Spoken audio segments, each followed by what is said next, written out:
Bonjour, me revoici pour une nouvelle vidéo, la troisième. Cette fois-ci, je vais vous expliquer les raisons qui font que certaines âmes ne passent pas dans la lumière et donc restent errantes ou bloquées.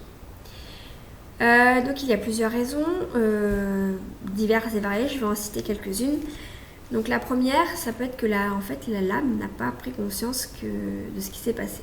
Donc ça peut être suite à un accident, une mort brutale.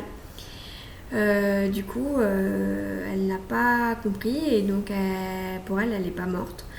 Donc elle reste là, elle essaie de comprendre ce qui se passe, elle mène sa vie, c'est un trop grande chose pour elle de passer puisqu'elle n'a pas la conscience de son état. Donc c'est important d'aider ces personnes, de leur faire comprendre, leur faire accepter. C'est pas toujours facile. Je l'ai déjà fait plusieurs fois et c'est pas les passages que je préfère parce que je ressens vraiment le mal-être, la colère, la tristesse. Mais c'est important de le faire et justement après de pouvoir les guider vers la lumière et qu'ils soient en paix, vraiment tranquilles et qu'ils puissent continuer à veiller sur leurs proches, à les aider en étant dans la lumière. Après, il y a une autre raison, c'est les personnes qui ont peur en fait de ce qu'il y a derrière la lumière. Donc soit parce que ils sont pas croyants et en fait, du coup, ils pensaient pas qu'il y avait un après, donc du coup, ils savent pas trop ce qui se passe. Soit au contraire, des personnes très croyantes qui en fait ont peur de l'après parce que sur Terre, elles ont fait des choses qui pour elles sont des gros péchés et donc elles ont peur d'être jugées. Donc je leur explique que leur place c'est là-bas, qu'il n'y a pas d'enfer comme on a pu l'imaginer avec des âmes dans des marmites qui brûlent et tout, c'est pas ça. Qu'en fait l'enfer, entre guillemets, ils se le créent eux-mêmes en restant là bloqués parce que c'est pas la meilleure des places pour eux et c'est pas là où ils seront le mieux en fait. Donc du coup, il faut qu'ils passent et aller retrouver leur plan supérieur qui les attend. Une autre raison qui peut être que en fait les proches, alors consciemment ou inconsciemment, les retiennent parce qu'ils sont très attristés par leur départ, ou qui vont même avoir des paroles, ne t'en vas pas, j'ai besoin de toi, reste là, j'ai besoin que tu sois à côté de moi, ne me laisse pas tout seul, donc ça c'est des phrases compréhensibles pour quelqu'un qui a perdu un proche. Mais en fait du coup l'âme fait ce qu'on lui demande et reste. Donc là il faut que je fasse comprendre aux proches qu'il faut offrir cette liberté à leurs défunts et leur permettre de partir. Donc leur faire comprendre que quand ils seront dans la lumière, ils auront une place bien meilleure pour les aider, bien meilleure pour veiller sur eux.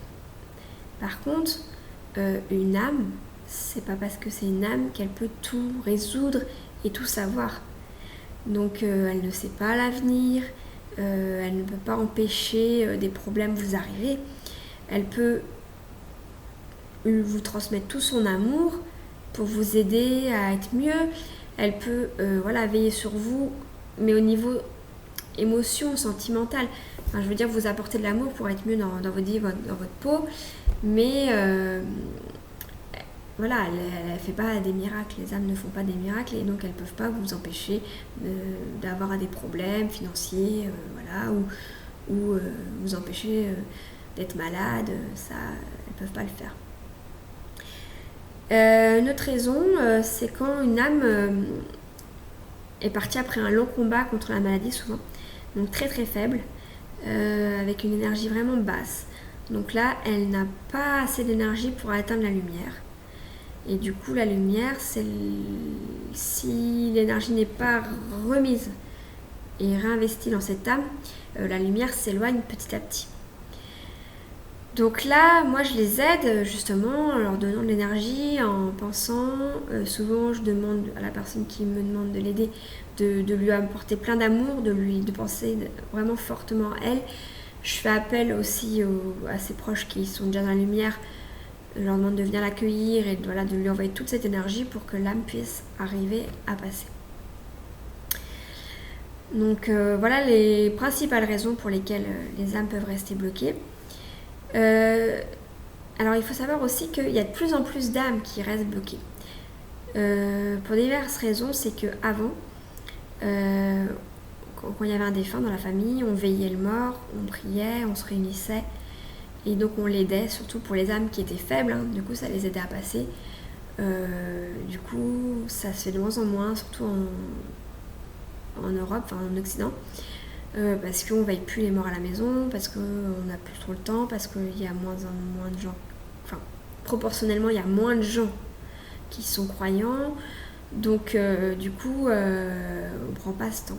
Alors moi je vous conseille vraiment, quand vous perdez un proche, c'est de vous réunir, si possible avec la famille, sinon au moins tout seul, allumer des bougies, pensez à votre proche qui est parti, guidez-le vers la lumière, dites-lui d'y aller, laissez-le partir, offrez-lui cette liberté et vraiment accompagnez-le pour qu'il aille vers la lumière. Après, voilà, les autres raisons, c'est qu'il y a des gens, ils croient en rien après la mort, donc du coup, ils s'aperçoivent qu'ils sont là, mais ils pensent que c'est ça, et donc ils restent. Donc c'est vraiment, voilà, une mission qui est donnée de plus en plus à des mondes comme moi, pour aider toutes ces âmes à passer, parce que le fait que ces âmes ne passent pas, ça charge la Terre en énergie basse, et du coup, ça n'est pas bon pour tout le monde, ni pour eux, ni pour nous. Donc voilà, j'espère que j'ai été claire. Si vous avez des questions, n'hésitez pas. Et puis, j'espère vous avoir un jour en vrai. Et puis, que si vous avez des sujets que vous voulez que j'aborde, dites-le moi. Merci, au revoir.